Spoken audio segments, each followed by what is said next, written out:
آپ دنیا میں کسی کا حق مار کے جاؤ گے، کسی کی زمین پہ قبضہ کر کے جاؤ گے، کسی پر ظلم کر کے جاؤ گے تو کل قیامت کے دن بہرحال اس کے حق دلا کے غرض ہے کہ ہر ایک اپنے حق کا مطالبہ کر رہا ہے، ہر ایک صبح سے شام تک بس ایک ہی آواز لگا رہا ہے کہ میرا حق مجھے دے دیا جائے۔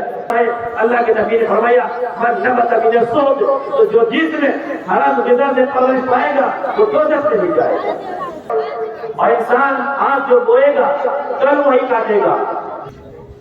بسم اللہ الرحمن الرحیم وبه نستعين والصلاة والسلام على سيد الأنبياء والمرسلين وعلى آله وأصحابه أجمعين، أما بعد، قال الله تبارك وتعالى للذكر مثل حظ الأنثيين، قال النبي صلى الله عليه وسلم من اشترى ثوبا ب10 دراهم وفيه درهم من حرام لم يقبل الله الصلاة ما دام عليه، أو كما قال عليه الصلاة والسلام۔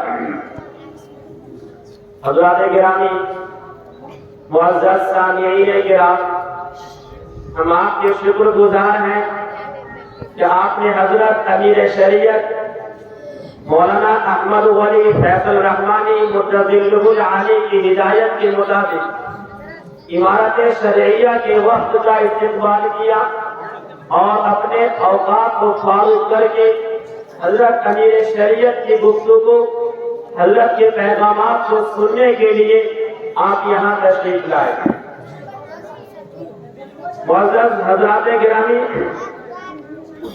اس وقت عجیب صورتحال ہے کہ ہر صبح ہر شام جہاں جانب سے بس ایک ہی آواز سنائی دیتی ہے کہ ہر شخص یہ کہتا ہوا نظر آتا ہے کہ میرا حق، میرا حق، میرا حق۔ ایک چھوٹا بڑے سے مطالبہ کرتا ہے کہ تو نے میرا حق دبا رکھا ہے، میرا حق دے دے۔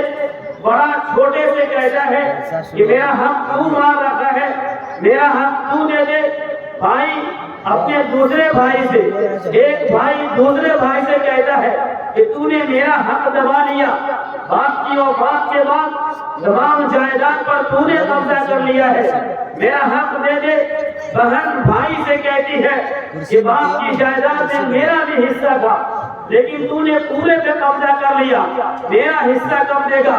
شوہر بیوی سے کہتا ہے کہ میرا حق تو ادا نہیں کرتی ہے، میری خدمت نہیں کرتی ہے، میری باتوں کو تو نہیں مانتی ہے، تو میرا حق ادا کر۔ بیوی شوہر سے کہتی ہے کہ اے میرے سر کے تاج، آپ میرا حق ادا نہیں کرتے ہیں۔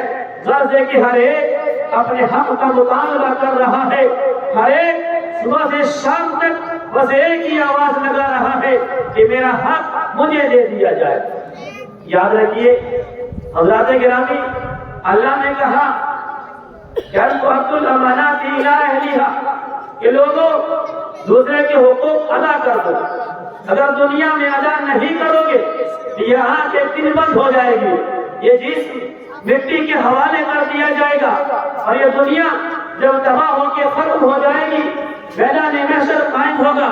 اللہ پاک کہتے ہیں وہاں تو میں ہوں گا، الملک یومئذ للہ، آج بس اللہ کا حکم ہوگا، آج کسی کی کوئی زبان نہیں کھلے گی، کسی کے ہاتھ، کسی کے پاؤں میں کوئی حرکت نہیں ہوگی۔ اللہ کہیں گے، کہتے کہ میں حق وہاں دلاؤں گا، اگر دنیا میں نہیں دے سکتے وہ آخرت کا دن، وہ قیامت کا دن اتنا بھیانک قرآن نے منظر کشی کیا اور کہا یوم یفر المرء من اخیہ وامہ وابیہ وصاحبتہ وبنیہ، وہ دن اتنا خطرناک، اتنا بھیانک ہوگا کہ باپ بیٹے سے بھاگتا ہوگا، بیٹا باپ سے بھاگتا ہوگا، بھائی بہن سے، بہن بھائی سے، چھوٹا بڑے سے، بڑے چھوٹے سے بھاگتے ہوگا، ایک ایسا خطرناک دن۔ اللہ پاک کہتے ہیں آپ دنیا میں کسی کا حق مار کے جاؤ گے، کسی کی زمین پہ قبضہ کر کے جاؤ گے، کسی پر ظلم کر کے جاؤ گے تو کل قیامت کے دن بہرحال اس کے حق دلا کے رہے۔ حتیٰ کہ اگر ایک سینگ والی بکری نے کسی بغیر سینگ والی بکری کو ماری ہوگی تو اللہ پاک اس مجمع کے سامنے پوری انسانیت کے سامنے جہاں اولین آخرین جمع ہوں گے ان دونوں بکری کو بلائے گا. سیم والی بکری بھی ہوگی اور جس کو ماری سیم والی بکری نے یعنی بغیر سیم والی وہ بھی ہوگی. اللہ کہیں گے اے سیم والی بکری یہ سینگ اسی لیے دی گئی تھی کہ تو کسی پر ظلم کرے, کسی کو تو مارے, کسی کو تو ستائے. اللہ کہیں گے آج تو میرا انصاف دیکھ لے گا, میری طاقت کو دیکھ لے گا, میری قوت کو دیکھ لے گا. یہ بغیر سینگ والی بکری سے کہی جائے گی کہ لے تو بھی اسے مار, یہ دنیا میں اس نے مارا تھا آج تو اسی مار. مفسرین کہتے ہیں, محدثین نے لکھا کہ یہ ظالم اور مظلوم کی ایک معمولی سی پہچان دی گئی. ایک شخص دنیا کے اندر اگر ظلم کر کے جائے گا تو اس کی ساری نیکیاں اللہ پاک مجمع کے سامنے دونوں کو حاضر کریں گے اور وہاں پہ دینار و درہم نہیں ہوگا, وہاں زمین و جائیداد نہیں ہوگا. لیکن چونکہ حق دلانا بھی ہے, پھر حق کیسے دلایا جائے گا؟ تو ظالم کے پاس اگر نیکیاں ہوں گی تو اس کی نیکیاں لے کر کے مظلوم کو دے دی جائے گی, اور اگر ظالم کی نیکیاں ختم ہو گئی تو مظلوم کے گناہ اٹھا کر کے, اس کے جرم اٹھا کر کے ظالم کے ڈال دی جائے گی, جسے جہنم میں پھینک دیا جائے گا. غرضے کے بہرحال ہر ایک کو اس کا حق دلایا جائے گا. اللہ تبارک و تعالی تمام لوگوں کے حقوق کو وضاحت کے ساتھ بیان کیا. آج نوجوان بیٹا اپنے ماں باپ کو بھٹکتا سسکتا چھوڑ کر کے اپنی بیوی کے ساتھ پردیس کے اندر دوسرے شہر کے اندر زندگی گزارتا ہے. بوڑھا باپ پانی پینے کے لیے بیمار ہو جائے تو دوا داروں کے لیے پریشان ہو جاتا ہے. لیکن یہ نوجوان اپنی بیوی کے ساتھ یا تو سسرال میں رہتا ہے یا دیگر شہروں کے اندر رہتا ہے. بوڑھی ماں عمر اس کی جوان دے دی ہے, ہاتھ پیر میں طاقت نہیں, کوئی کھانا بنا کے کھلانے والا نہیں, خود ہی چراغ جلاتی ہے, خود ہی چولہا جلا کے کھانا بناتی ہے اور کھاتی ہے. اللہ پاک کہتے ہیں نوجوان وَلَا تَقُلْ لَهُمَا أُفٍّ وَلَا تَنْهَرْهُمَا وَقُلْ لَهُمَا قَوْلًا كَرِيمًا. اے نوجوان کیا تو سوچتا نہیں ہے کہ تیرے پاس عقل نہیں؟ ایک دن تو بھی چھوٹا تھا, 1 سال کا تھا, 6 مہینے کا تھا, 2 مہینے کا تھا, 3 مہینے کا, تیری ماں جہاں پڑا دیتی تھی تو وہیں سوئے رہتا تھا, وہاں سے کھسک نہیں سکتا تھا. رات کا اندھیرا ہوتا تھا, سردی کا موسم ہو, کڑاکے کی ٹھنڈی پڑ رہی ہو تو پیشاب کر دیا کرتا تھا. تیری ماں جان جاتی تھی کہ اس بھیگی جگہ سے اٹھا کر کے سوکھی جگہ سلا دیتی تھی, اور خود وہ بیچاری گیلی جگہ پہ سو جاتی تھی. رات کے 2 بجے بھی اگر تجھے کھانسی آ جائے, تیرے سر میں تکلیف ہو, تجھے الٹی آ جائے, تیری ماں بے چین ہو جاتی تھی, پریشان ہو جاتی تھی. کیا تجھے وہ ایام یاد نہیں؟ کیا تُو نے اسے بھلا دیا؟ آج تیری ماں کمزور ہو چکی ہے, بوڑھی ہو چکی, یہ کیا فرض بنتا ہے؟ اللہ نے کہا وَلَا تَقُلْ لَهُمَا أُفٍّ. ایسے وقت میں جب کہ ماں باپ بوڑھے ہو جائیں تو اپنی جوانی کو نہیں, اپنے بچپنے کو یاد کیجیے کہ فَلَا تَقُلْ لَهُمَا أُفٍّ. اس کے سامنے اف بھی نہیں جانا ہے, اسے دھکے نہیں دینا ہے, اسے مار کے بھگانا نہیں گھر سے. اگر اس کو دوا کی ضرورت ہے اس کا انتظام کرنا ہے, کھانے کی ضرورت ہے اس کا انتظام کرنا ہے. تو اللہ تبارک و تعالیٰ نے ماں باپ کے کیا حقوق بچوں پر ہوتے ہیں وضاحت کے ساتھ بیان کیا کہ بچوں کا یہ حق ہے کہ اس کی دیکھ بھال کرے, رواداروں کا انتظام کرے, کھانے پینے کا انتظام کرے.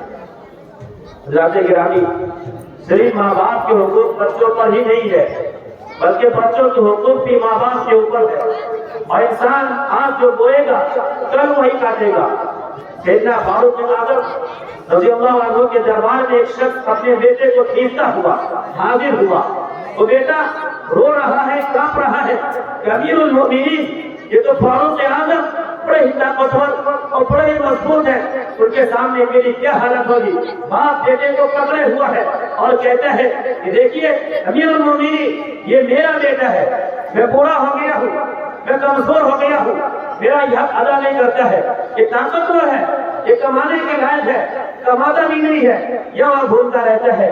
وہ لڑکا اور پسینے میں شرابور ہوتا جا رہا تھا, کانپ رہا تھا. اس نے اپنے سینے کو سنبھالا, اپنے اعصاب کے طاقت کو قابو رکھا اور کہا کہ سیدنا فاروق اعظم, اے امیر المؤمنین, اگر آپ اجازت دیں میں کچھ لفظ گشائی کروں, میں بھی چند کلمات بول دوں. کہتے بولو, کیوں نہیں, تمہیں اجازت ہے بولنے کی. وہ کہتا ہے نا بچہ کہ اے میرے امیر المؤمنین, آپ دیکھیے کہ میرے باپ نے میرے حقوق ادا نہیں کیے تو میں کیسے کروں گا.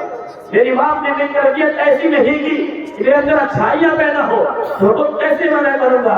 جو بچہ کہتا ہے، کانپتے ہوئے کہتا ہے کہ میرے ابا نے جب شادی کی ایک حبشی عورت سے شادی کی، وہ بھی نکاح اسلام کے مطابق نہیں، اپنی مرضی سے لے آیا۔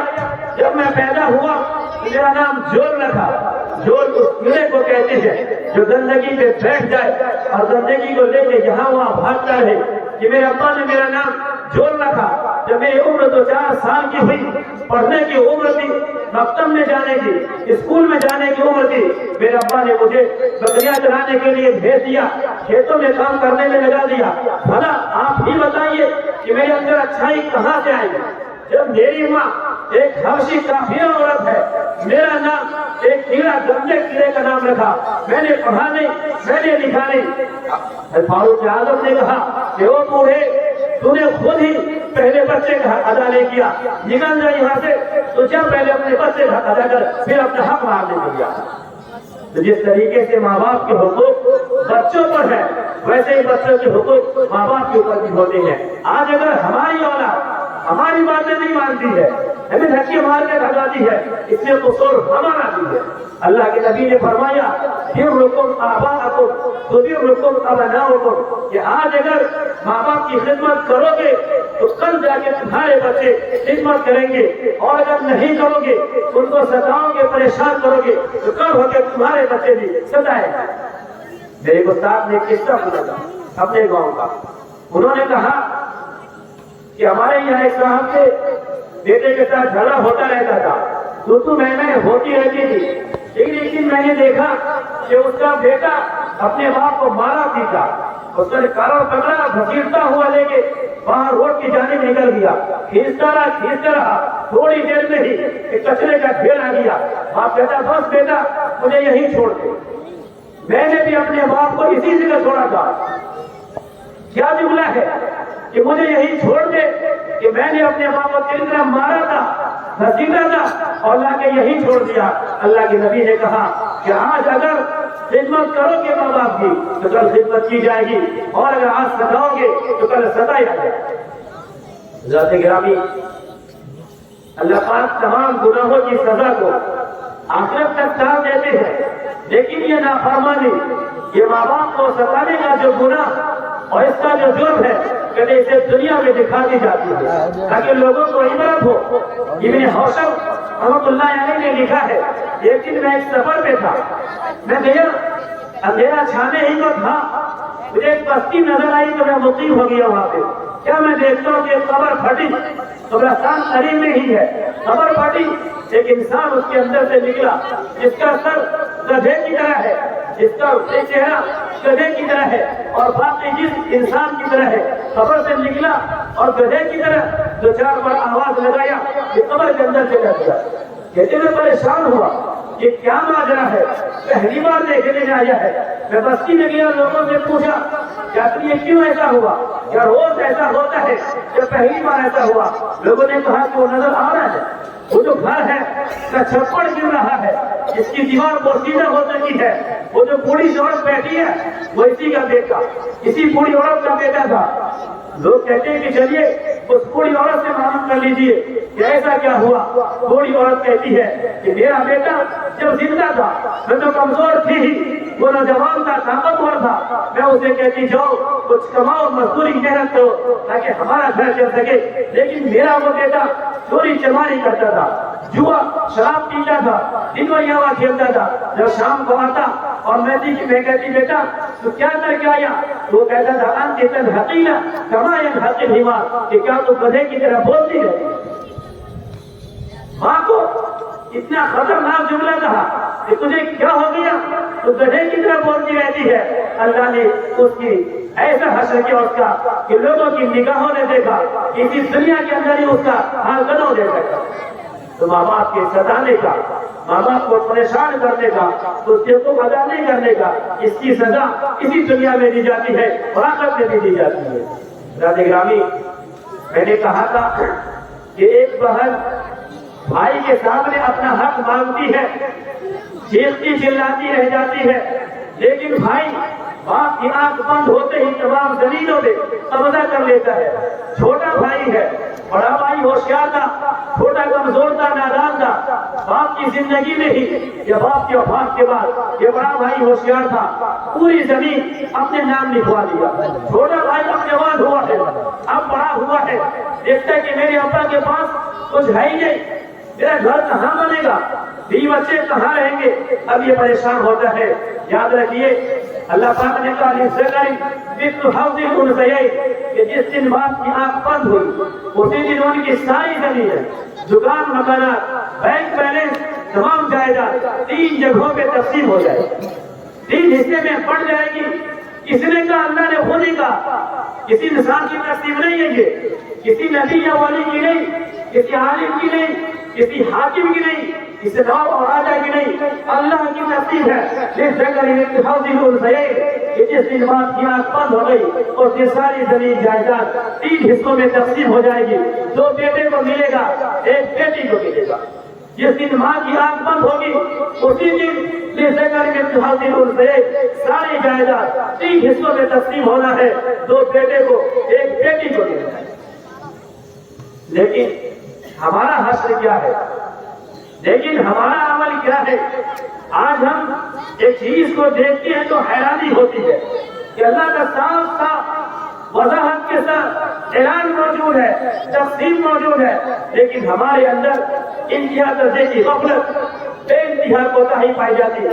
نتیجہ یہ نکلتا ہے کہ ہمارے ذہن و دماغ اس طرح کام نہیں کرتے ہیں، ہمارے قلب و دل ویسا اثر قبول نہیں کرتا ہے جیسا ایک مسلمان کا ہونا چاہیے، ایک مومن کا ہونا چاہیے. کیونکہ انسان کے جسم کے اوپر، انسان کے عقل و ذہن کے اوپر، انسان کے قلب و دماغ کے اوپر غذا کا اثر ہے.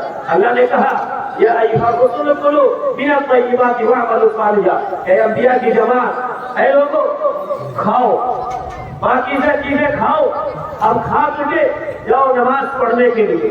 اس آیت کو پڑھنے کے بعد حیرانی ہوتی ہے کہ ہمارا خیال اور ہمارا تصور تو یہ ہوتا ہے کہ پہلے نماز پڑھ لی جائے، پہلے اپنے کام کو مکمل کر لیا جائے، تب جائیں گے کھانا کھانے کے لیے. اللہ پاک کہتے ہیں پہلے کھانا ہی کھا لو تب جانا نماز پڑھنے کے لیے. مفسرین نے اس آیت میں ایک نقطہ لکھا، انہوں نے کہا کہ پہلے کھانے کا حکم اس لیے دیا گیا کہ کھانے کا اثر انسان کے جسم پر ہوتا ہے، کھانے کا اثر انسان کے ذہن پہ ہوتا ہے، انسان کے دل پہ ہوتا ہے. جیسی غذا ہوگی انسان کی عقل ویسے ہی کام کرے. آپ دیکھتے ہیں یورپ اور برطانیہ کے اندر بے حیائی کافی زیادہ پائی جاتی ہے. اسی گھر کے اندر باپ بھی ہے، بیٹا بھی ہے، بیٹی بھی ہے، ماں بھی ہے، اور اندھے آدھا بدن کپڑا پہننا، ننگے رہنا ایک فیشن سمجھا جاتا ہے. کیونکہ وہ سور کھاتے ہیں، خنزیر کھاتے ہیں، وہ ایک بے حیا جانور ہے. اس کا گوشت جو بھی کھائے گا اس کے اندر بے حیائی آئے گا. آپ دیکھتے ہوں گے افریقہ کے لوگ ناچ گانے میں، ڈانس میں، مسخرہ میں، سرکس میں اور ایکٹنگ کرنے میں بہت زیادہ آگے ہوا کرتے ہیں، کیونکہ ان کی غذا بندر ہے.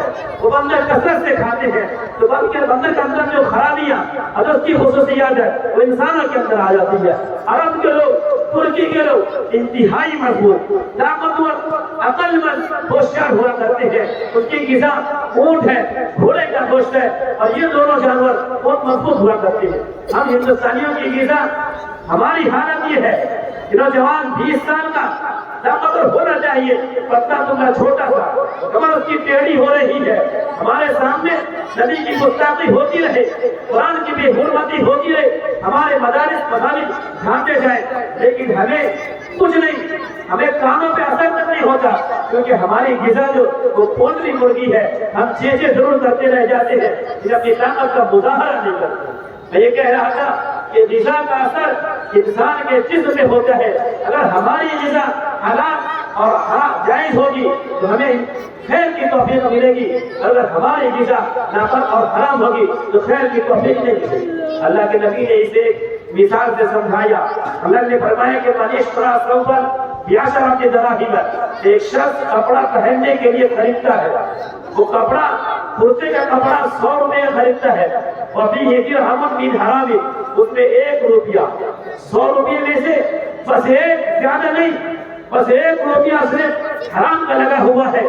جب تک یہ کپڑا اس کے جسم کے اوپر رہے گا اس کی نماز قبول نہیں ہوگی. اب دیکھیے کہ ہمارے سامنے صبح روٹی بن کے آتی ہے، کھانا تیار ہو کے آتا ہے، چاول ایک پلیٹ ہے، اگر اس روٹی کے اندر 100 گیہوں کے دانے لگے ہوئے ہیں، 100 دانے، ہمارے ابا کا 1 بیگھے کا پلاٹ تھا، ابا کا انتقال ہوا تو قرآن کے مطابق، اللہ کے حکام کے مطابق، آسمانی قانون کے مطابق اس 1 بیگھہ میں سے 16 کٹھا بھائی کو ملنا تھا، 6 کٹھا بہن کو ملنا تھا، لیکن بھائی صاحب نے قبضہ پورا کر لیا۔ وہ روٹی جو ہمارے سامنے آئی ہے، اگر 90 دانے تو 14 کٹھے میں سے آئے اور 10 دانے اس 6 کٹھے میں سے آیا ہوا ہے تو ہم حرام نہیں کھا رہے ہیں، حلال نہیں کھا رہے۔ اللہ کے نبی نے فرمایا من نبت من الصوت، تو جو جس میں حرام غذا سے پرورش پائے گا وہ دوزخ میں بھی جائے گا۔ آج عہد کیجیے حضرت امیر شریعت کے پیغام پر پختہ ارادہ اور تو قسم کھائیے، ہم نے اگر حق مان رکھا ہے اپنے بھائیوں کا، اپنی بہنوں کا یا کسی کا بھی، اس کا حق ادا کریں گے، موت سے پہلے ہی اس کا حق ادا کریں گے۔